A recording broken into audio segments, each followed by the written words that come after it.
We have team vanguard from Jodhpur, Udaipur, sorry. Mentor is Dr. Arpit Sharma and mentees are Renu Chaudhary and Rishabh Bhardwaj. And Rishabh is going to present the team. You can start. Good afternoon to all of you. Rishabh, Today I am here to make you understand a simple case of a CME. Just push the mic up. Push the mic up. So what is CME? CME is just an accumulation of fluid occurring in the outer plexiform layer. So we can understand CME with the help of the Starling equation. Starling equation, we have 3 points. Either there is more input, less output, or vascular permeability is impermeable. Now, putting Starling equation in the case of the macular edema, there will be excess of fluid input, which will increase the vascular permeability, neovascularization, and increase the RPE barrier permeability. Or the drainage mechanism will be blocked, or there will be increased vascular permeability.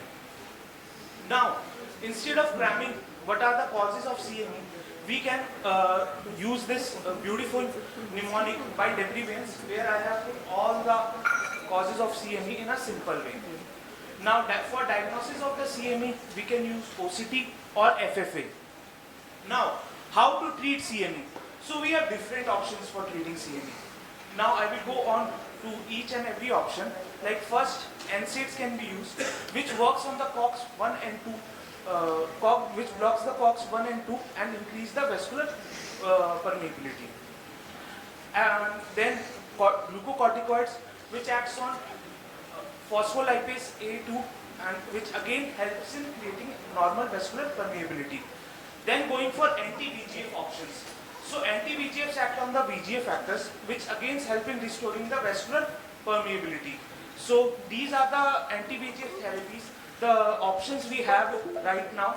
And there are also new agents, brodalumab and faricimab. But do they really work? That's a research question.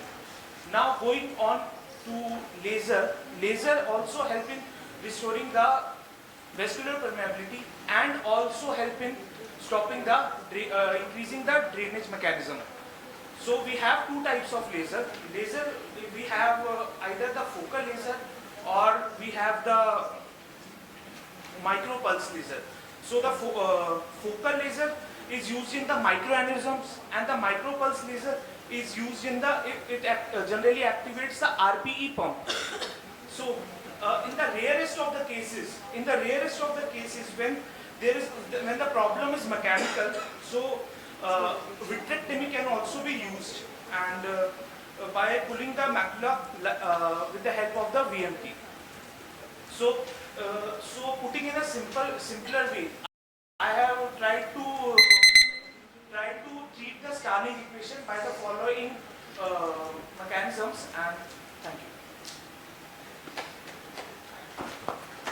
You still had 1 minute. Anyway, thank you. We are running short of time. Next presenter. Yeah, doctor, it's I was not very clear because you said it's cystoid macular edema, right? Yes, ma'am. Yes, ma'am. So then you mentioned anti-VEGFs as the first treatment actually. Yes, ma'am. But cystoid macular edema is not, I mean, it's so wide. You have not mentioned the causes. If you are talking of vascular, secondary to RVO, then it's anti-VEGF. If it is secondary to post-inflammation, uveitis, post-surgical, then steroid is the treatment of choice. So some clarity on what you mean by CME, that was missing. And you said it could also be from lack of drainage. There are 2 you were teaching us that. Yes, ma'am. So which is the situation where there is lack of drainage? Ma'am, RP, retinitis pigmentosa, when there is a loss of the RP. This is extremely rare to have CME with RP. So that's not a cause for CME. Lack of drainage is not the cause. It's always hyperpermeability. And that could be secondary to inflammation.